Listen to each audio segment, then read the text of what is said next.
જિગ્નેશભાઈ, શું લાગે છે તમે વાવને લઈને હું બહુ પોઝિટિવ છું. એ જે ગુલાબસિંહનો સ્વભાવ, ગુલાબસિંહ રાજપૂતની પ્રકૃતિ એ બધાને ફાવે, બધાને ભાવે એવી છે. વોટિંગ લગભગ 70% આજુબાજુ થયું છે અને માવજી પટેલ, માવજીભાઈનું જે ભારતીય જનતા પાર્ટીની અપમાન કર્યું એના કારણે પણ ચૌધરી સમાજમાં બહુ નારાજગી હતી. પણ જે ઠાકોર સમાજના વોટ છે, કારણ કે બનાસકાંઠાની ચૂંટણી તો જાતિ આધારિત ચૂંટણી લડાઈ છે અને દર વખતે જાતિ આધારિત જ વોટિંગ ત્યાં એક પેટર્નમાં જોવા મળ્યું છે. આ વખતે પણ એ જ રીતની એક આખી સિસ્ટમ આપણને જોવા મળી. શંકર ચૌધરી ત્યાં જે રીતે ચૂંટણીના મેદાનમાં ઉતર્યા હતા, હું તમને કહું કે કોઈ ઇલેક્શન હોય અને બે દલિત સમાજના કેન્ડિડેટ હોય, પણ હું જઈને ઊભો રહું અને હું દબાઈને વાત કરું તો એક પ્રભાવ પડે, એની અસર થાય. વાવની પેટા ચૂંટણીમાં કોનો રહેશે વટ અને ખ્યાતિ હોસ્પિટલની અંદર જે રીતે આ ધંધો ચાલે છે, મોતનો સોદા થાય છે અહીંયા આગળ અને ઇન્સ્યોરન્સના નામે કઈ રીતે મોતના પૈસા લેવાય છે, તેના વિશે ચર્ચા કરવા અત્યારે આપણી સાથે જિગ્નેશ મેવાણી જોડાઈ ગયા છે સ્ટુડિયોમાં. નેહા કુમારીને લઈને પણ ચર્ચા કરીશું, કારણ કે જિગ્નેશ મેવાણી સતત આઈપીએસ અધિકારી હોય કે આઈએસ અધિકારી હોય તેમના ઉપર આરોપ લગાડી રહ્યા છે. સૌથી પહેલી ચર્ચા આજે વાવના વટ ઉપર કરીએ. જિગ્નેશભાઈ, શું લાગે છે તમે વાવને લઈને હું બહુ પોઝિટિવ છું. પગમાં ફ્રેક્ચર થયું હોવાના કારણે બહુ લાંબો સમય ત્યાં વિતાવ્યો નથી, પણ બનાસકાંઠામાં મારી ધારાસભ્ય તરીકેની બીજી ટર્મ, એટલે ત્યાંના પોલિટિકલ ડાયનેમિક્સ હું સતત જોતો રહેતો, હું ઓબ્ઝર્વ કરતો રહેતો, ત્યાં રાજનીતિમાં સક્રિય હોવાના કારણે જે ફીડબેક મળી રહ્યો છે એ બહુ સારો મળી રહ્યો છે. અને એક ફેક્ટર જેની સૌથી ઓછી ચર્ચા બધી જ ન્યૂઝ ચેનલની ડિબેટમાં મેં જોઈ, એ જે ગુલાબસિંહનો સ્વભાવ, ગુલાબસિંહ રાજપૂતની પ્રકૃતિ એ બધાને ફાવે, બધાને ભાવે એવી છે. સરળ સમાજનો માણસ, એટલે હું ગેની બે ઘણાને આકરા પડીએ, અમે બહુ એગ્રેસિવ થઈ રહીએ, બહુ એગ્રેસિવલી બોલીએ, પણ ગુલાબસિંહ એ બધાને સાથે લઈને ચાલવાના મામલામાં એની છબી બહુ સારી અને એ છબીનો અમને ખૂબ લાભ મળશે. એવી ને એવી ઉજળી છબી એમના દાદાની હતી અને હેમાબા અને હેમાબાનો પોયરો, એવી એક વાત બધા બહુ પ્રેમથી એમના વિશે સન્માનથી કરતા હોય. બીજું કોઈ ગમે તેટલું કે જ્ઞાનીબેન જે પ્રમાણે લીડર તરીકે ઉપસ્યા અને જ્ઞાનીબેન ઠાકોરને બનાસકાંઠામાં ટિકિટ મળી, ચંદનજી ઠાકોરને પાટણમાં, રામાજી ઠાકોરને મહેસાણામાં, એ પૂર્વે બનાસકાંઠા જિલ્લા પંચાયતના પ્રમુખ પીરાબેન ઠાકોર રહ્યા, પ્રદેશ પ્રમુખ જગદીશભાઈ હતા. એટલે ઠાકોર સમાજે જે પ્રમાણેનું પ્રતિનિધિત્વ છેલ્લા કેટલાક વર્ષોમાં કોંગ્રેસ પાર્ટીએ આપ્યું અને જ્ઞાનીબેનના સાંસદ થવાના કારણે જે ઉત્તર ગુજરાતમાં અને બનાસકાંઠામાં ઠાકોર સમાજ ચાર્જ થયો, હું એવું માનું છું કે ઠાકોર સમાજનો એક મોટો વર્ગ એ જ્ઞાનીબેન અને ગુલાબસિંહની સાથે રહેશે. દલિત સમાજની જે મેં મિટિંગ કરી હતી એમાં તો બહુ ટ્રિમેન્ડસ રિસ્પોન્સ હતો. એ મિટિંગના પગલે આખું વાતાવરણ ચાર્જ થયું, એટલે દલિત સમાજમાં પણ ખૂબ સારું છે. એટલે પેલું શું કહેવાય, કોંગ્રેસ પાર્ટીમાં છું એના કારણે સારું બોલું એવું નહીં, બહુ તટસ્થ રીતે મને એવું લાગે છે કે જે ગેમ ખાસી ફાઇટિંગવાળી લાગતી હતી, આજે સવારે અને ગઈકાલ રાત્રે જે લોકો સાથેથી ફીડબેક મળ્યા, વાત કરી, મને લાગે છે વાવ અમે જીતીશું. વોટિંગ લગભગ 70%ની આજુબાજુ થયું છે અને માવજી પટેલ, માવજીભાઈનું જે ભારતીય જનતા પાર્ટીની અપમાન કર્યું એના કારણે પણ ચૌધરી સમાજમાં બહુ નારાજગી હતી. એટલે વિપુલભાઈની સાથે જે અન્યાય કર્યો અને પછી બનાસકાંઠામાં માવજીભાઈ પર જે પ્રમાણેનું એમનું ઇન્સલ્ટ કર્યું એના કારણે ચૌધરી સમાજમાં પણ ખૂબ નારાજગી હતી. એટલે ચૌધરી સમાજનો એક વર્ગ બહુ સ્વાભાવિક રીતે ભારતીય જનતા પાર્ટીને બદલે માવજીભાઈ તરફ જાય તો એના કારણે પણ બીજેપીની વોટ બેંકમાં ઘણી ડેન્ટ પડશે, ઘણું નુકસાન થશે, એનો પણ ફાયદો થઈ શકે.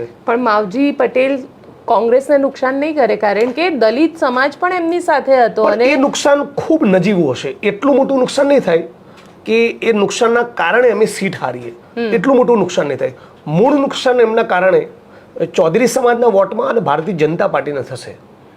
પણ જે ઠાકોર સમાજના વોટ છે, કારણ કે બનાસકાંઠાની ચૂંટણી તો જાતિ આધારિત ચૂંટણી લડાઈ છે અને દર વખતે જાતિ આધારિત જ વોટિંગ ત્યાં એક પેટર્નમાં જોવા મળ્યું છે. આ વખતે પણ એ જ રીતની એક આખી સિસ્ટમ આપણને જોવા મળી. શંકર ચૌધરી ત્યાં જે રીતે ચૂંટણીના મેદાનમાં ઉતર્યા હતા, હું તમને કહું કે કોઈ ઇલેક્શન હોય અને બે દલિત સમાજના કેન્ડિડેટ હોય, પણ હું જઈને ઊભો રહું અને હું દબાઈને વાત કરું તો એક પ્રભાવ પડે, એની અસર થાય. બીજા સિનિયર દલિત લીડર્સ આવીને ઊભા રહે તો એમને એક ઇમ્પેક્ટ પડે. એ જ પ્રમાણે જ્ઞાનીબેન, ચંદનજી ઠાકોર, બળદેવજી ઠાકોર, અમિતભાઈ ચાવડા, શક્તિભાઈ જે પ્રમાણેનો ત્યાં પ્રચાર કર્યો અને મહેનત કરી, સ્વરૂપજી ભલે સામે હતા બીજેપીમાં, એ છતાં ચૌધરી સમાજનો એક મોટો વર્ગ એ કોંગ્રેસ સાથે જ રહેશે. તમે કહી રહ્યા છો કે ચૌધરી સમાજનો મોટો વર્ગ સોરી ઠાકોર સમાજનો એક બહુ મોટો વર્ગ કોંગ્રેસની સાથે રહેશે. ઠાકોર સમાજનો એ મોટો વર્ગ સામે રહેશે, પરંતુ સામે તો સ્વરૂપજી ઠાકોરને ટિકિટ આપી દીધી, તો ઠાકોર સમાજ કેમ નહીં જાય ત્યાં? એ છતાં જે કોંગ્રેસની સાથે જોડાયેલો છે એ વર્ગ ઠાકોર સમાજનો ઉમેદવાર બીજેપીમાંથી હોય એટલે બધો ટોટલ ત્યાં જતો ના રહે, થોડો વર્ગ તો શિફ્ટ થાય એ બની શકે. પણ જે જ્ઞાનીબેન, ચંદનજીભાઈ, બળદેવજીભાઈ બધાની મહેનત કરી અને જે એકંદરે કોંગ્રેસના સાથે આજે પણ તમે જુઓ કે 22ની ચૂંટણીમાં કોંગ્રેસ પક્ષનો ખૂબ રકાસ થયો, અમારી 17 જ ધારાસભ્ય બચ્યા. પણ એ વાત પણ સૌથી વધારે ધારાસભ્યો અમારા ચૂંટાઈને આવ્યા તો બનાસકાંઠામાંથી. જિલ્લા પંચાયત અમારી જોડે કોઈક હતી તો બનાસકાંઠા હતી. એકમાત્ર એમપી અમારા ચૂંટાયા બનાસકાંઠામાંથી. એટલે એકંદરે જે SC ST OBCનો વર્ગ છે એ ખૂબ મોટા પ્રમાણમાં કોંગ્રેસ સાથે જોડાયેલો છે. એટલે ઠાકોર સમાજના પણ ખૂબ વોટ મળવાના ગુલાબસિંહને. પણ જે રીતે શંકર ચૌધરી ત્યાં આગળ ચૂંટણીના મેદાનમાં છેલ્લે ઉતરી ગયા અને માવજી પટેલને લઈને જે ચૌધરી સમાજના વોટ ડિવાઈડ કરવાની વાત જે હતી, પણ એમાં હું એવું માનું છું કે માનનીય માવજીભાઈનું જે પ્રમાણેનું અપમાન ભારતીય જનતા પાર્ટીએ કર્યું, એમને છેક સુધી લબડાવી રાખવા, એમનું ઇન્સલ્ટ કર્યું છે. એટલે એમનો સમર્થક વર્ગ અને ફક્ત વાવની ચૂંટણીમાં બનાસકાંઠામાં એનો મેસેજ બહુ રોંગ ગયો છે. એટલે એના કારણે ચૌધરી સમાજમાં ખૂબ નારાજગી છે. એમની પોતાની એક ઇમેજ, સારી ઇમેજ અને નારાજગી, એ બંનેના કારણે ચૌધરી સમાજ બહુ જ મોટી તરફેણમાં વોટિંગ માવજીભાઈ માટે કરશે. એટલે માવજીભાઈને વોટિંગ થશે તો એક આખું એવું નહીં થાય કે એટલે બીજેપીને નુકસાન વધારે થશે એમાં. અચ્છા, બીજેપીને મોટું નુકસાન થશે. તો ત્યાં આગળ તમે પાર્ટીને કઈ રીતે કયા નંબર ઉપર જોવો છો? એટલે ત્યાં હું કહું છું લગભગ મારી ગટ ફિલિંગ એવી છે કે કોંગ્રેસ પાર્ટી જીતશે. ત્યાં ગુલાબસિંહ ધારાસભ્ય બનશે ફરીથી. અચ્છા, ગુલાબસિંહ ફરીથી ધારાસભ્ય બનશે અને માવજીભાઈ ફેક્ટર નડ્યું તો એ બીજેપીને નડશે. અને વોટનું માર્જિન કેટલું હશે? કારણ કે એ તો એવું તો પ્રેડિક્શન હું મારા પોતાના ઇલેક્શનમાં બી નથી કરી શકતો. અને તો બહુ જ ડીપ અને એક્સ્ટ્રાઓર્ડિનરી કોઈની અન્ડરસ્ટેન્ડિંગ હોય અને એ ક્લેમ કરે તો બી મને તો ડાઉટ્સ જતા હોય છે. એટલે હું એવું ક્લેમ તો નહીં કરું કે કેટલું માર્જિન હશે, 2000થી જીતીશું કે 10,000થી જીતીશું. પણ જે પ્રમાણેના મેં ગઈકાલે બધા સાથે વાત કરી અને આજ સવારે પણ થોડા લોકો સાથે વાત કરી. આજે અમારી શક્તિભાઈએ બધા પ્રેસના મિત્રોનો એક જમણવાર રાખ્યો હતો દિવાળી પછીનો, એમાં પણ બધા લોકો સાથે વાત કરી. ચારે બાજુથી ફીડબેક કોંગ્રેસ માટે બહુ સારો આવી રહ્યો છે. એકદમ હોપફુલ છું કે વાવમાં ગુલાબ ખીલશે. અચ્છા, વાવમાં ગુલાબ ખીલશેની વાત કરી રહ્યા છે. વાત કરીએ હવે ખ્યાતિ હોસ્પિટલની. કારણ કે ખ્યાતિ હોસ્પિટલની અંદર જે રીતનું સ્કેમ આખું ચાલે છે અને એ બી પ્રધાનમંત્રી આયુષ્માન કાર્ડ આપને જરા રોકી એ સ્કેમ બાબતે એક જુદી વાત પહેલા કરવા માંગુ છું. કેગના રિપોર્ટમાં, CAGના રિપોર્ટમાં ભારત સરકારે ગુજરાતના આરોગ્ય વિભાગ બાબતે એવું શોધી કાઢ્યું કે ગુજરાતમાં PMJY યોજનાનો લાભ લેવા માટે દર્દીઓને જરૂર છે કે નથી એની પરવા કર્યા વગર જે ઓપરેશનો ઠોકી બેસાડ્યા, ખોટી રીતે સારા માણસોને દર્દી તરીકે દાખલ કરી પૈસા ખંખેરવા માટેનું જે ષડયંત્ર થયું કેગના રિપોર્ટના કહેવા પ્રમાણે, એ ષડયંત્ર મુજબ 21,544 લોકો જે એક જગ્યાએ દાખલ હતા એ લોકોને એ જ દિવસે, એ જ તારીખે, એ જ સમયે બીજી હોસ્પિટલમાં પણ દાખલ બતાવ્યા. મતલબ કે હું અમદાવાદની સિવિલ હોસ્પિટલમાં 1 જાન્યુઆરીથી 15 જાન્યુઆરી દાખલ છું અને એના બિલ બન્યા, સરકારમાંથી એનું પેમેન્ટ થયું અને મારું જ VS હોસ્પિટલમાં પણ 1 જાન્યુઆરીથી 15 હોસ્પિટલમાં મને દાખલ બતાવ્યો, એના બિલ મળ્યા અને એનું પણ પેમેન્ટ થયું. આ પ્રમાણેના દર્દીઓનો આંકડો કેગના રિપોર્ટમાં શોધી કાઢ્યો પ્રમાણે 21,000 છે. હવે આ 25-50 માણસોનો દાખલો હોય તો તંત્રની, આરોગ્ય વિભાગની, સરકારની, મીડિયાની નજર ન પડે એ એકદમ પોસિબલ છે. હું તો કહું છું આવા 210 લોકો હોય તો પણ કદાચ ખબર ન પડે. પણ 21,000 લોકો આટલું ખોટું કરતા હોય અને આ લોકોના બનાવટી બિલો બની જાય અને આમાં ગુજરાતનું આરોગ્ય વિભાગ અને સરકાર જાણતું ન હોય એ ઇમ્પોસિબલ છે. મતલબ કે જે લોકો દર્દી નથી એને દર્દી તરીકે બતાવવા, એના ખોટા બિલો બનાવવા, એ ખોટા બિલો આરોગ્ય વિભાગમાં જમા કરાવવા અને પેમેન્ટ રિલીઝ કરાવીને પોતાના ગજવા ભરવા, આવું એક ષડયંત્ર કેગના રિપોર્ટના કહેવા પ્રમાણે ગુજરાતના આરોગ્ય વિભાગ અને પ્રાઇવેટ હોસ્પિટલો બંને ભેગા મળી ચલાવે છે. હવે જે સરકારે આટલા રાજ્યવ્યાપી પ્રચંડ ભ્રષ્ટાચારના કૌભાંડના મામલે વિપક્ષે વિધાનસભામાં મુદ્દો ઉપાડ્યો હોવા છતાં એક્શન ન લીધી હોય એ ખ્યાતિમાં શું એક્શન લેશે? મુદ્દા નંબર 2, નિર્ભય ન્યૂઝના અને નિર્ભય ન્યૂઝ સિવાય પણ જે મિત્રો જોવાના છે એ બધાને જણાવું કે રાજકોટ અગ્નિકાંડના મુદ્દે હું 1 મહિનો લડ્યો છું. 1 મહિનો રાજકોટ હતો. હરણીકાંડની ઘટના આપણા બધાની સામે બની. તક્ષશિલા સુરતની ઘટના થોડાક વર્ષ પૂર્વે બની. મોરબી કાંડમાં તો લગભગ 150 લોકો હોમાયા, 135 લોકો હોમાયા, રાઈટ. આ એક પણ પ્રકરણમાં તમે પીડિતને પૂછો કે તમારું હૃદય શું કહે છે, તમને ન્યાય મળ્યો? તમારું હૃદય શું કહે છે, તમને ન્યાય મળશે? 90%, 98% પીડિત તમને કહેશે કે અમને આ સિસ્ટમ ઉપર અને ભાજપની સરકાર ઉપર કોઈ ભરોસો નથી.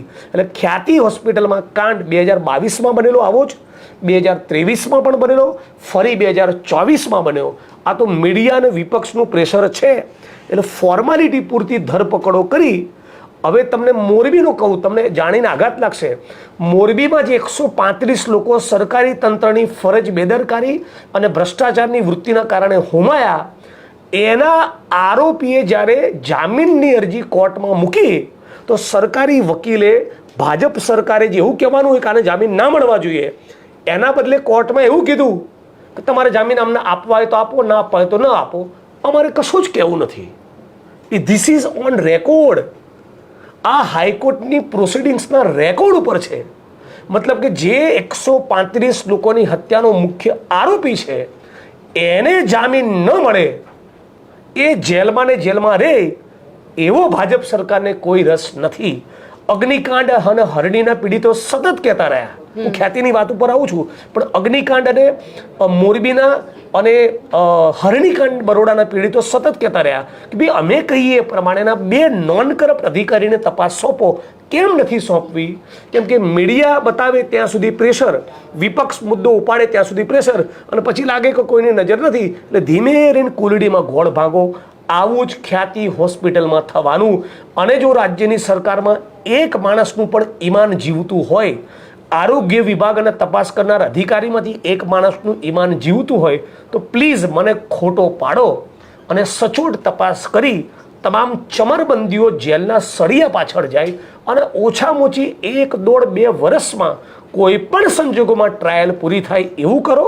અને સાથે સાથ ખ્યાતિ હોસ્પિટલમાં આ 2 દર્દીઓ જે મરી ગયા, એના સિવાય બીજા કેટલા દર્દીઓને એમની જાણ બહાર, એમના સગાઓની જાણ બહાર હોસ્પિટલમાં બોલાવીને ઓપરેશન ઠોકી નાખ્યા, એ તમામની પણ તપાસ થવી જોઈએ. આ જે અધિકારીઓને તમે તપાસ સોંપી છે, કોઈએ મારું વ્યક્તિગત બગાડ્યું નથી બેન, પણ હું બહુ જ પ્રામાણિકતાપૂર્વક કહું છું, આ જે તપાસ કરનારા અધિકારીઓ છે, ધારો કે 5 લોકો હશે કે 10 લોકો હશે, એમાંથી લગભગ દરેક એ દારૂ જુગારમાંથી કમાતો હશે.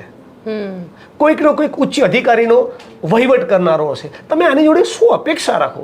કેમ તમને કોઈ હસમુખ પટેલ કે નરસિંહ કોમર જેવા અધિકારી કેમ નથી મળતા? કેમ તમે આ 2 માણસો મરી ગયા આપણા તંત્રની બેદરકારીના કારણે, તો ફરી આવું આપણા ગુજરાતમાં ન બને એવી તકેદારી રાખવા કેમ નથી માંગતા? આ સવાલ છે. એટલે હું બહુ દુઃખ સાથે મારી વાતને રિપીટ કરું છું. ખ્યાતિ હોસ્પિટલ કાંડમાં પણ રાજકોટ અગ્નિકાંડ, મોરબી કાંડ, હરણીકાંડની જેમ આ હરસંઘવીની પોલીસ, આ ભાજપની સરકાર એ કુલડીમાં ગોળ ભાગશે અને આપણા મુખ્યમંત્રી ઢીલાને ઢસ બની જોયા કરશે. આ થવાનું છે. પણ સવાલ અહીંયા એ ઊભો થઈ રહ્યો છે કે જે રીતે પ્રધાનમંત્રી આરોગ્ય યોજના જે છે PMJY, એને લઈને જે રીતે, કારણ કે હવે સવાલ એ ઊભા થઈ રહ્યા છે કે આવી તો કેટલી બધી હોસ્પિટલો હશે કે જે જગ્યાએ આ રીતનું ચાલતું હશે.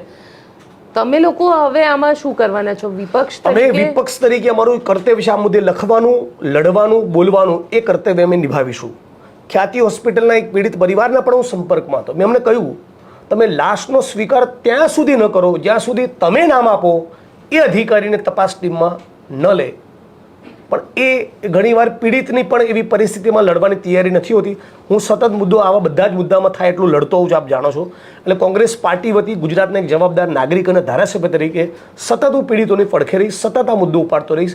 અને હું પોતે અંગત રસ લેવાનો છું કે આ કેગના રિપોર્ટમાં જે 21,000 દર્દીઓના બનાવટી બિલો બન્યા એ મારી ટીમને કામે લગાડીને એ બધાનું એકદમ એના ત્યાં સુધી જઈને એમાંથી મારો પોતાનો એક વિચાર, એક જાહેર રીતની અરજી ગુજરાત હાઈકોર્ટમાં ફાઇલ કરવી, જેથી આનું તથ્ય વધારે બહાર આવે. પણ જે રીતની આ આખો ઘટનાક્રમ સામે આવ્યો અને આ તો એક જ ડોક્ટર છે, આવા ઘણા બધા ડોક્ટર છે અને કારણ કે હવે તો આમાં એનાથી પણ બેન મોટો સવાલ, હું બનાસકાંઠા જિલ્લામાં મારો વિધાનસભાનું ક્ષેત્ર છે, એમાં ચૂંટણીમાં પણ બોલ્યો હતો. બનાસકાંઠા જિલ્લાના 14 તાલુકામાંથી એક પણ તાલુકામાં પીએસસી અને સીએસસીમાં MRI અને સીટી સ્કેનનું મશીન નથી. એટલે 2080માં કોઈ સંશોધક સ્ટડી કરવા ગુજરાતના આરોગ્યની પરિસ્થિતિનો આવે તેને તો એવું લાગશે કે એમ કદાચ ગુજરાતમાં MRI અને સીટી સ્કેનના મશીનો એ જમાનામાં ઇન્વેન્ટ જ નહોતા થયા. આખા જિલ્લાની એક પણ સરકારી હોસ્પિટલમાં એક MRI અને સીટી સ્કેનનું મશીન ન હોય તો નિદાન કઈ રીતે થાય? એનાથી ઉપર તમને કહું કે બ્લડ સેલ કાઉન્ટર નથી. CBC, CRC અને બીજા 5-7 પ્રકારના જરૂરી નિયમિત જેની જરૂર પડે એવા બ્લડ સેલ કાઉન્ટર નામના મશીન આપણા PSC અને CSCમાં નથી. હજી વધારે શોકિંગ કહું, આ મશીનો આરોગ્ય મંત્રીના મત વિસ્તારમાં પણ નથી. આઈ રિપીટ માય સેલ્ફ, ગુજરાતના આરોગ્ય મંત્રી ઋષિકેશ પટેલના મત વિસ્તારમાં મેડિકલ સ્ટાન્ડર્ડ અને ઇન્ડિયન પબ્લિક હેલ્થ સ્ટાન્ડર્ડના નોર્મ્સ પ્રમાણે જે મેડિકલ સ્ટાફ અને મેડિકલના સાધનો હોવા જોઈએ એ નથી ને નથી જ. પણ જનતાનો પણ એક વાક એવો છે કે મારો ઠાકોર છે, મારો દલિત છે, મારો રબારી છે, મારો પટેલ છે, ચૂંટણી આવે એટલે એ પ્રમાણે વોટ કરે છે. આંગણવાડી બની કે કેમ, સરકારી દવાખાનું સુધર્યું કે કેમ, રોડ રસ્તા ગટર વીજળી પાણીમાં ઇમ્પ્રુવમેન્ટ આવ્યું કે કેમ, સારી હોસ્પિટલો બની કે કેમ, આ મુદ્દે આપણે પણ વોટ કરતા નથી. આ પણ એક રિયાલિટીનો આપણે સ્વીકાર કરવો પડે. એટલે આ બધા મુદ્દે 4.5 વર્ષ કકડાટ કરવાનો, ફરિયાદો કરવાની અને જેવી ચૂંટણી આવે એટલે પોતાના કાસ્ટ પ્રમાણેના વોટ આપવાના. આ પરિસ્થિતિ ન બદલાય ત્યાં સુધી આરોગ્ય મંત્રીના મત વિસ્તારમાં આવેલા CSCમાં પણ MRI અને CT સ્કેનનું મશીન નહીં આવે. મેડિકલ ક્ષેત્રે તો આટલી ખરાબ પરિસ્થિતિ છે, તમને શું લાગી રહ્યું છે કે ત્યાં સુધી આપણે કહું કે અમદાવાદની civil hospital, LG hospital, Shardaben hospital અને VS હોસ્પિટલમાં તમે તમારા કોઈ રિપોર્ટરને એક 5 દિવસ માટે ફિલ્ડ વર્ક માટે મોકલો અને તપાસ કરો. ઘણા બધા ડૉક્ટરો જે 1.5 લાખ રૂપિયાનો પગાર લે છે એ લોકો સવારે 9 થી 11માં પંચિંગ કરીને જતા રહે, પછી પ્રાઇવેટ પ્રેક્ટિસ કરે અને સાંજે 5 વાગે ફરી પંચિંગ કરવા આવે. એટલે રેકોર્ડ ઉપર પંચિંગ દેખાઈ ગયું, પણ દર્દી જ્યારે ગયો હોય કોઈક દેવી પૂજક, કોઈ કોળી પટેલ, કોઈ ઠાકોર, કોઈ મુસ્લિમ, કોઈ આદિવાસી, કોઈ દલિત, આ ગરીબ વર્ગના માણસો જ સરકારી હોસ્પિટલમાં વધારે જતા હોય છે. એ માણસના નસીબમાં પ્રાઇવેટ તો પોસાતી નથી જ, સરકારી હોસ્પિટલનો ડૉક્ટર પણ નથી. આટલું તંત્ર ખાડે ગયેલું છે. એટલે કેગના બધા રિપોર્ટ્સ લઈને આપણે બેસીએ તો એટલી ભયંકર વિકરાળ પરિસ્થિતિ આપણી આંખ સામે ગુજરાતના શિક્ષણના આરોગ્યની જોવા મળે કે આપણે ધ્રુજી જઈએ. એટલે લોકોને પણ આપણા માધ્યમથી ખાસ કહું છું કે ધારાસભ્યો, સંસદ સભ્યો, મંત્રીઓ, કોર્પોરેટરોની સામે ચૂંટણીમાં જ્યારે વોટ માગવા આવે ત્યારે અને સિવાય શિક્ષણ માટે શું કરશો, આરોગ્ય માટે શું કરશો, રોજગાર માટે શું કરશો એ બતાવો, એ સવાલ પૂછવા જોઈએ. એના બદલે અમારા સમૂહ લગ્નમાં આવજો ને, બેસણામાં આવજો, આ વસ્તુમાંથી બહાર લોકોએ પણ આવવું પડે. ધારાસભ્યો, સંસદ સભ્યોનું કામ એ બેસણા અને સમૂહ લગ્ન નથી. લાગણી હોય, સંબંધ હોય ત્યાં માણસ બેસવા જાય, સારી વાત છે, પણ એનું મૂળ કામ આંગણવાડી રિપેર કરવાનું છે, સરકારી ગ્રાન્ટનો સચોટ ઉપયોગ કરવાનો છે, રાજ્ય સરકારે બનાવેલી નીતિ અને યોજનાઓનું યોગ્ય અમલીકરણ કરાવવાનું છે. એના બદલે તમે પોતે જ જનતા તરીકે, નાગરિક તરીકેની જોડે જુદી અપેક્ષા રાખો એટલે એને પણ એ પ્રમાણેનું વર્તન કરવું પડે છે. તમે આ બધી વાત કરી રહ્યા છો, પણ તમે જ અધિકારીઓ સાથે ઝઘડી રહ્યા છો. વાત કરી રહી છું રાજકુમાર પાંડ્યન અને નેહા કુમારીની. હવે એવું છે કે અરજદાર એ તમને આખી ઘટના શું બની આપણા દર્શક મિત્રોને પણ જણાવું કે મહીસાગર જિલ્લામાં ગુજરાત સરકારનો તાલુકા સ્વાગત નામનો પ્રોગ્રામ ચાલે છે. આ તાલુકા સ્વાગત કાર્યક્રમનો ઉદ્દેશ્ય તાલુકા કક્ષાએ જે પણ નાગરિકો છે એ પોતાના પ્રશ્નોની રજૂઆત, ફરિયાદો, સમસ્યાઓ લઈને આવે અને થાય એટલા પ્રશ્નો સાંભળી એના મુદ્દે ચર્ચા કરી એનું નિરાકરણ કરવાનું હોય. તમામ પ્રશ્નોનું નિરાકરણ ન થઈ શકે એ બિલકુલ સમજાય એવું છે. પણ આ મહીસાગર કલેક્ટર નેહા કુમારીએ સરકારી કાર્યક્રમના મંચ ઉપરથી દલિત સમાજના 29 વર્ષના વિજય પરમાર નામના અરજદારને બાસ્ટર્ડ કહ્યું. Can you believe? ફરી કહું છું તમારા દર્શક મિત્રોને, મહીસાગર જિલ્લા કલેક્ટર નેહા કુમારીએ તાલુકા સ્વાગત કાર્યક્રમના મંચ ઉપરથી 23 ઓક્ટોબરના દિવસે 11 થી 12ના સમયગાળામાં વિજય પરમાર નામના અરજદારને એવું કહ્યું કે ઓવર સ્માર્ટ લોગો की यहाँ कमी नहीं, चप्पल से मार खाने के लायक है हरामी साला. કોઈને બાસ્ટર્ડ કહેવું એ કેટલો ગંભીર પ્રકારનું એલિગેશન છે. તમે એની માના ચરિત્ર ઉપર સવાલ કરી રહ્યા છો. આ એટ્રોસિટી એક્ટ મુજબ આઈપીસીને લાગુ પડતી કલમ મુજબ ક્રિમિનલ ઓફેન્સ બને છે. એમાં હું ફરિયાદી બન્યો છું કલેક્ટરની સામે.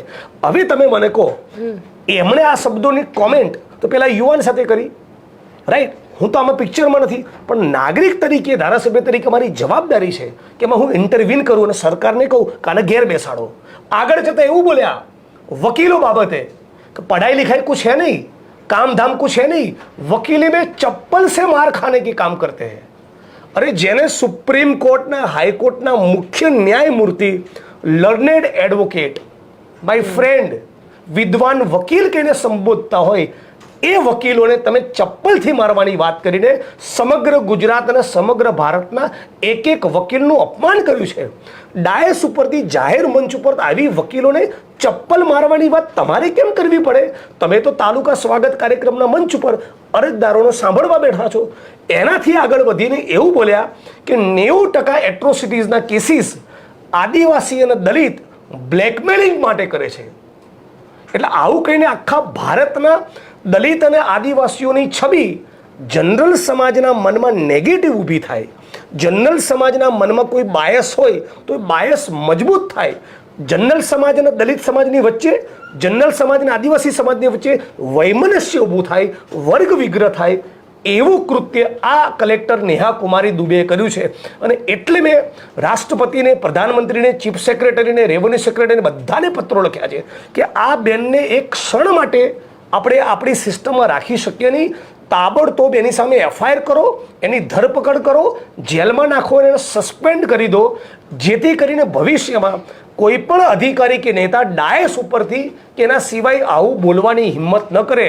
હદ તો એ છે કે પોતે મહિલા છે અને એ છતાં 498 એના મોટા ભાગના કેસો પણ ખોટા કરે છે એવું બોલે છે. અને પુરુષો આવી જ્યારે દલીલ કરતા હોય તો અમે લડીને પુરુષોને બેસાડી દઈએ છીએ કે આ ભયંકર મર્દવાદી, એન્ટી વુમન, સ્ત્રી વિરોધી આપણો સમાજ છે. સ્ત્રી વિરોધી આખું જનમાનસ કામ કરે છે, બરાબર? તો સ્ત્રીઓમાંથી 2-5 કોઈ ખોટા કેસ કદાચ કોઈએ કર્યા હોય કદાચ, તો એના કારણે આખો કાયદો ખોટો ચિતરી નખાય નહીં.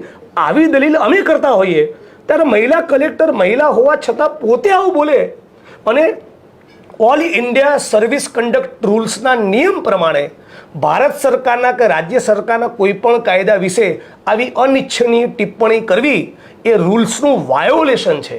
શું કહે છે એમાં કે આ कि इस कानून का એટલે એટ્રોસિટીઝ એક્ટ અને 498 इस कानून का जितना यूज नहीं इतना मिसयूज है. તમારે ક્યાં ડાપણ કરવાનું આવે છે? આ દેશની પાર્લામેન્ટને ખબર નથી પડતી? એટલે તમે લૂઝ ટોકમાં ચાની કેટલી પર બોલતા હોય કે અંગત બેઠકમાં કોઈની સાથે બોલતા હોય એવી વાત તમે ડાયસ ઉપરથી કરો આટલા બાયસ સાથે, તો મને સવાલ થાય કે મહીસાગર તો આખો ટ્રાઇબલ ડોમિનેટેડ એરિયા છે. આદિવાસી સમાજ માટે તમને આટલો પૂર્વગ્રહ હોય તો તમે ફોરેસ્ટ રાઇટ્સ એક્ટના ઇમ્પ્લિમેન્ટેશનમાં, પેસાના કાયદાના ઇમ્પ્લિમેન્ટેશનમાં, એમના જંગલ જમીનને જળના અધિકારમાં શું કરતા હશો? તમને એક સેકન્ડ તમને દલિતો માટે જો આટલો પૂર્વગ્રહ હોય કે બધા 90% કેસ ખોટા કરે છે, તો તમે તો દર 3 મહિને શેડ્યુલ કાસ્ટ ના લોકો માટે, શેડ્યુલ ટ્રાઇબના લોકો માટે એટ્રોસિટી એક્ટના અમલીકરણની ત્રિમાસિક મિટિંગમાં કલેક્ટર એના વડા હોય છે, અધ્યક્ષ હોય છે, તો ત્યાં તમે શું કરતા હશો? અને મારો સવાલ એ છે કે આ સંવાદ મારી સાથે તો થયો નથી, જે વિજય પરમાર સાથે સંવાદ થયો એનો આખું વિડીયો રેકોર્ડિંગ છે. તો રાજ્યની સરકાર આ કલેક્ટર નેહા કુમારી દુબેના વિચારો સાથે સહમત ના હોય તો સરકારે પોતે ગુનો દાખલ કરવો જોઈએ અને દાખલો બેસાડવો જોઈએ. એના બદલે સરકાર તમાશો જોઈ રહી છે. મતલબ કે સરકારનું આવા અધિકારીઓને રક્ષણ છે. તમે કહી રહ્યા છો, અધિકારીની વાત કરી રહ્યા છો, અધિકારીને લઈને તો સતત એવી ચર્ચાઓ પણ ચાલતી રહે છે અને અધિકારીઓને લઈને ના માત્ર કોંગ્રેસના ધારાસભ્યો પણ બીજેપીના ધારાસભ્યો પણ આ પ્રકારના બિલકુલ. નિવેદનો આપતા હોય છે. એટલે મારું એ કેમ એવું થાય છે કે ભારતીય જનતા પાર્ટીની સરકારે 2-4 લોકોને ઘરે બેસાડી એનો દાખલો સેટ કરવાની જરૂર છે. બીજું કે ચૈતર વસાવા સાથે મારી સાથે કે આ અરજદાર જે એજ્યુકેટેડ છે એની સાથે આવું થતું હોય તો ગામડાનો કોઈ ગરીબ ખેડૂત જતો હશે, કોઈ આરટીઆઈ એક્ટિવિસ્ટ જતો હોય, એની સાથે આ લોકો શું કરતા હશે? આ તો સારું થયું કે આ વાતનો વિડીયો રેકોર્ડિંગ પહેલાં છોકરાએ કરી લીધું, ને તો એના મનમાં જે ભાવ પડેલો છે, આટલો દલિત વિરોધી, વકીલ વિરોધી, આદિવાસી વિરોધી જે ભાવ એના મનમાં પડેલો છે એ તો બહાર જ નહીં આવત. તો આટલા વર્ષોમાં એમણે કેવા ચુકાદા આપ્યા હશે એ સવાલ થઈ રહ્યો છે. એટલે હું ફરી માગણી કરું છું કે તાબડતોબ એમને સસ્પેન્ડ કરવા જોઈએ અને એની સામે ગુનો દાખલ કરીને એમને જેલ ભેગા કરવા જોઈએ. જિગ્નેશ મેવાણી હવે શું કરશે? કારણ કે આ મુદ્દે અમે બહુ જ મોટું આંદોલન તૈયાર કરવાના છીએ અને કોઈ પણ સંજોગોમાં ચલાવીશું નહીં. અક્રોસ ઇન્ડિયા હું મુદ્દો ઉપાડવાનો છું અને હું મુદ્દો પકડું એટલે છેક સુધી લડી લઉં છું. એટલે હું આ મુદ્દામાં even high court, supreme court move કરવી પડશે તો હું કરીશ, but she has to be suspended, she has to go nothing doing. એના સિવાય બીજી કોઈ વાત જ નહીં, એને ઘેર બેસવું જ પડે. તમે નેહા કુમારીની વાત કરી, રાજકુમાર પાંડેન સાથે પણ તમારે આવી જ બબાલ થઈ હા, પણ એમાં હું મારું કોઈ પોતાનું કામ લઈને ગયો જ નથી. હું તો કોઈ ગરીબ માણસની જમીનમાં દબાણ છે એ વાત લઈને ગયો હતો. એટલે ગુજરાતની અંદર અધિકારીઓ પણ તો તમારા ઉપર તો આરોપ લાગે છે ને કે પોલિટિકલી આનો ઉપયોગ કરે છે. મને એની કોઈ ચિંતા નથી. ગુજરાતની જનતા જાણે છે હું જે લોકોના પ્રશ્નોની રજૂઆત માટે ગયો એમને તો ખબર છે. આ નેહા કુમારીએ જે છોકરાને બાસ્ટર્ડ કીધો, હરામી સાલે કીધો, એમાં મારા શું લેવા દેવા? હું તો એના હિતમાં બોલી રહ્યો છું કે કેમ તમે બેન આવું બોલ્યા? ચાલે જ નહીં આવું. કાલે તમારી સામે પણ કોઈ રૂડ બિહેવિયર કરે, તમે કોઈનું ઇન્ટરવ્યુ કરવા ગયો કોઈ નેતાનું અને મારી પાર્ટીનો હોય તો પણ હું તમારા માટે સ્ટેન્ડ લઈશ. એટલે આ પ્રમાણેનું વર્તન તો બિલકુલ ચાલે જ નહીં. અધિકારી હોય કે નેતા હોય, આઈએસ આઈપીએસ હોય કે એમપીએમએલ હોય, તમે કોઈ પણ નાગરિક સાથે આવું વર્તન કરો ચાલે જ નહીં. ના, તમે આવા શબ્દો વાપરો છો બિંગ આ મહિલા, થોડી તો શરમ આવી જોઈએ. આ તમારા સંસ્કાર છે. સવાલ મને તો થાય છે કે સોશિયલ જસ્ટિસ, સામાજિક ન્યાય અને જેન્ડર જસ્ટિસનો લેસન તમે મસૂરીમાં જે ટ્રેનિંગ લીધી ત્યાંના તમને તમારા ટ્રેનર્સે આપ્યો જ નથી. એટલે પણ હવે આગળ શું? કારણ કે હવે આગળ મેં કીધું ને, બધા જ મુદ્દે મેં રજૂઆત કરી છે. અમની ડિપાર્ટમેન્ટલ ઇન્કવાયરી થાય, સસ્પેન્શન થાય. હું પોતે ફરિયાદી બન્યો છું. એમાં ગુનો દાખલ કરે એના માટે રોડ ઉપર આંદોલન કરીશ. એ વાત પણ નહીં માને તો કોર્ટમાં જઈશ, પણ છોડીશ નહીં. એટલે હવે નક્કી કરી લીધું છે કે નેહા કુમારી હોય કે પાંડ્યન હોય, કોઈ પણ અધિકારીને, કોઈ પણ અધિકારી હોય કે ભારતીય જનતા પાર્ટીનો નેતા હોય કે કોઈ પણ માણસ હોય, ખોટું કરે મારી સાથે કે કોઈ પણ નાગરિક સાથે, થાય એટલી મારા તાકાત અને ઉર્જા ખર્ચીને હું એની સામે લડીશ. દાખલો તો બેસાડીશ જ. તમે દાખલો બેસાડવાની વાત કરી રહ્યા છો, પણ ક્યાંક ને ક્યાંક કારણ કે અધિકારી છે, લોકોમાં એક ડર છે. ક્યાં લોકોનો ડર અધિકારીને અને નેતાનો હોવો જોઈએ? આ તો નેતાઓ અને અધિકારીઓ લોકોને ડરાવે છે. મારો પગાર એ જનતાના ટેક્સના પૈસામાંથી થાય છે. જે શેડ્યુલ કાસ્ટના છોકરાને નેહા કુમારીએ બાસ્ટર્ડ કીધું ને, એના ટેક્સના પૈસામાંથી નેહા કુમારીનો પગાર થાય છે. આ કેમ ભૂલી જઈએ છીએ? થતો એ છે કે આ બધા, મેં કદાચ અગાઉ પણ ઇન્ટરવ્યુમાં કહેલું કે જ્યારે નાગરિકો પોતાના પ્રશ્નોની રજૂઆત કરવા જાય, આવેદનપત્રો આપે અને આવેદનપત્રો આપવામાં સિનિયર સિટીઝન હોય, નિવૃત્ત સરકારી કર્મચારી હોય, પોતાની માની ઉંમરની મહિલા હોય, છતાં આ અધિકારીઓમાં એવો વિવેક નથી હોતો કે ચેર ઉપરથી ઊભા થઈને આવેદનપત્રનો સ્વીકાર કરીએ. તમારો માલિક જનતા ઊભી હોય અને તમે ખુરશી પર બેઠા હોય, આ કઈ રીતે ચાલે? એટલે જનતા સર્વસ્વ છે. જનતાના જ વોટથી હું ચૂંટાવું છું. જનતાના ટેક્સના પૈસાથી અધિકારીનો પગાર થાય છે. આ વાત કોઈ પણ સંજોગોમાં અધિકારીઓને નેતાએ ભૂલવી ન જોઈએ. બિલકુલ એ વાત ભૂલવી ન જોઈએ. ફરીને વાવ વિધાનસભા ઉપર આવું છું. વાવ વિધાનસભામાં એકચ્યુઅલ તમારું કેલ્ક્યુલેશન જે છે, તમે કહી દીધું કે ગુલાબસિંહ જીતતા હોય તેવું લાગી રહ્યું છે, પણ માવજી પટેલ કોનો ખેલ બગાડશે? ભારતીય જનતા પાર્ટીનો. એમાં મને કોઈ ડાઉટ નથી. કઈ રીતે? એમની પ્રમાણમાં લોકલ સ્તરે ઇમેજ ખૂબ સારી છે માવજીભાઈ પટેલની, અને એના કારણે એમનું જે ઇન્સલ્ટ થયું એ એમના સમર્થકોને બિલકુલ મંજૂર નથી. એટલે બહુ જ એગ્રેસિવલી એમના માટે મથ્યા છે. પણ એ બહુ એગ્રેસિવલી મથવાના કારણે સ્વાભાવિક રીતે પહેલું વોટર જે એ તોડે એ ચૌધરી સમાજનો છે, જે બીજેપીની પરંપરાગત વોટ બેંક છેલ્લા કેટલાક વર્ષોથી રહી છે. એટલે એ વોટ બેંકમાં નુકસાન થશે, એટલે બીજેપીને નુકસાન થશે. અને ઠાકોર સમાજની જે વોટ બેંક છે કોંગ્રેસની, એ એકંદરે રહેવાની, ટકવાની. દલિત સમાજની વોટ બેંક ટકવાની. એટલે એટલા માટે હું માનું છું કે ગુલાબસિંહ જીતશે. વત્તા ગુલાબસિંહની ઇમેજ પણ ઘણી સારી છે. ત્યાં તો અલ્પેશ ઠાકોર પણ મેદાનમાં હતા, શંકર ચૌધરીએ પોતે અધ્યક્ષ હોવા છતાં પણ કેમ્પેનિંગ કર્યું હા, હતું. બધાએ જ કેમ્પેનિંગ કર્યું છે, પણ હવે બહુ દિવસો બચ્યા નથી. થોડા સમયમાં ફરી ડિબેટ કરવા બેસીશું એ મુદ્દે. ચાલો જિગ્નેશભાઈ, આપ અમારી સાથે જોડાયા એના માટે આપનો ખૂબ ખૂબ આભાર. તો આ હતા જિગ્નેશ મેવાણી, જેમનું સ્પષ્ટ માનવું છે કે નેહા કુમારીને કોઈ પણ રીતે તેઓ છોડવા નથી માગતા, કારણ કે જે શબ્દનો ઉપયોગ તેમના દ્વારા કરવામાં આવ્યો હતો તે શબ્દ ક્યાંક ને ક્યાંક ગેરબંધારણીય છે અને એવા શબ્દોનો ઉપયોગ ડાયસ પર બેસીને એટલીસ્ટ ન કરવો જોઈએ. એટલે હવે જિગ્નેશ મેવાણી એને વિરુદ્ધમાં આંદોલન પણ શરૂ કરવાના મૂડમાં છે.